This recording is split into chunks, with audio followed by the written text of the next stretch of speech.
Hello दोस्तों, आपका हमारे YouTube channel science by SK में फिर से एक बार स्वागत है। आज हम फिर से एक बार लेके आए हैं 2024-25 बोर्ड एग्जाम के लिए क्लास 12 बायोलॉजी चैप्टर फर्स्ट से वेरी मोस्ट इम्पोर्टेंट क्वेश्चनों को लेकर आए हैं, जो कि बोर्ड एग्जाम में हर वर्ष ही पूछे जाते हैं। तो पहला क्वेश्चन है दोहरा निषेचन किसे कहते हैं और दूसरा क्वेश्चन है बहुभुजता। आज हम इन दोनों क्वेश्चनों पे विस्तार से बात करेंगे अच्छे से, जो कि 2 नंबर, 3 नंबर और 5 नंबर में पूछे जाते हैं। ये दोनों क्वेश्चन कई तरह से पूछे जाते हैं।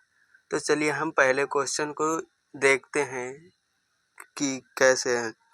दोहरा निषेचन किसे कहते हैं, या फिर दोहरा निषेचन पर संक्षिप्त टिप्पणी लिखिए, या द्विनिषेचन। कई तरह से यह क्वेश्चन पूछा जाता है। तो चलिए हम इसका आंसर देखते हैं कैसे है। परागनलिका में दोनों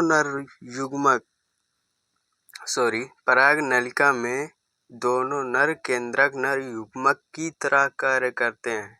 जो परागनलिका होती है उसमें दोनों नर केंद्रक नर युग्मक की तरह कार्य करते हैं तथा भ्रूण कोश में पहुंचने के बाद एक नर युग्मक अंडकोशिका से निषेचित हो जाता है। जो कि नर युग्मक है वो भ्रूण कोश में पहुंचने के बाद एक नर युग्मक तो अंडकोशिका से निषेचित हो जाता है तथा दूसरा नर युग्मक द्वितीयक केंद्रक के साथ निषेचित हो जाता है। अर्थात यहाँ पर एक ही भ्रूण कोश में 2 बार निषेचित होता है। देखिए यहाँ पे एक ही भ्रूण कोश में 2 बार निषेचन होता है। एक तो नर युग्मक अंडकोशिका के साथ निषेचित करता है और दूसरा नर युग्मक जो होता है वो द्वितीयक केंद्रक के साथ निषेचित करता है। इसीलिए यहाँ पर एक ही भ्रूण कोश में 2 बार निषेचन होता है। इस प्रक्रिया को ही दोहरा निषेचन या द्विनिषेचन कहते हैं। इसकी खोज नवासीन ने की थी। तो चलिए हम यहाँ पर समझते हैं इस डायग्राम की मदद से। ये थोड़ा गलत हो गया था तो इसे कर देना। इसमें बात करने वाले हैं ये है अंडकोशिका, जो कि बीचों बीच में है। इसे अंडकोशिका कहते हैं। अंडकोशिका, ये है अंडकोशिका। और ये जो दोनों साइड में है ये है सहायक कोशिका, सहायक सेल्स। अब ये जो 2-3 ऊपर दिखाई दे रही हैं इन्हें कहते हैं प्रतिमुख कोशिकाएं। प्रतिमुख कोशिकाएं इन्हें कहते हैं प्रतिमुख कोशिकाएं। और जो ये बीच में 2 कोशिकाएं दिखाई दे रहे हैं इन्हें ध्रुवीय केंद्रक कहते हैं। ध्रुवीय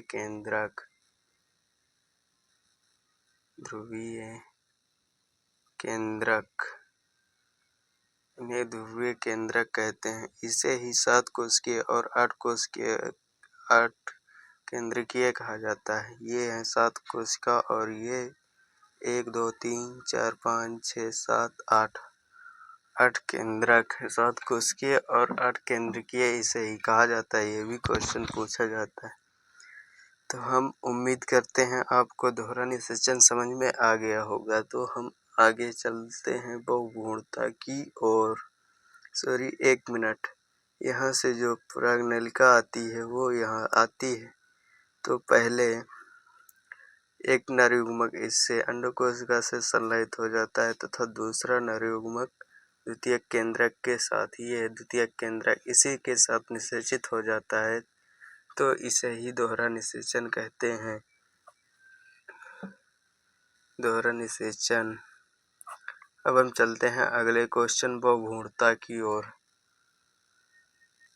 तो हम बहुभुजता क्वेश्चन पर आ चुके हैं। बहुभुजता पर संक्षिप्त टिप्पणी लिखिए। यह भी क्वेश्चन बहुत तरह से बहुत बार पूछा गया है। हर बोर्ड एग्जाम में पूछा ही जाता है, चाहे जो भी बोर्ड हो। हर एक बोर्ड में हर बार किसी न किसी सेट में जरूर से जरूर रहता है। जब किसी एक बीज में एक से अधिक भ्रूण विकसित होते हैं। जब किसी एक ही बीज में एक से अधिक भ्रूण विकसित होते हैं तो इस प्रक्रिया को बहुभ्रूणता कहते हैं। सिंपल सा है, देखिए, जब किसी बीज में एक से अधिक भ्रूण विकसित होते हैं तो इस प्रक्रिया को ही बहुभ्रूणता कहते हैं। यह बीजांड में एक से अधिक भ्रूण कोश की उपस्थिति के कारण होता है।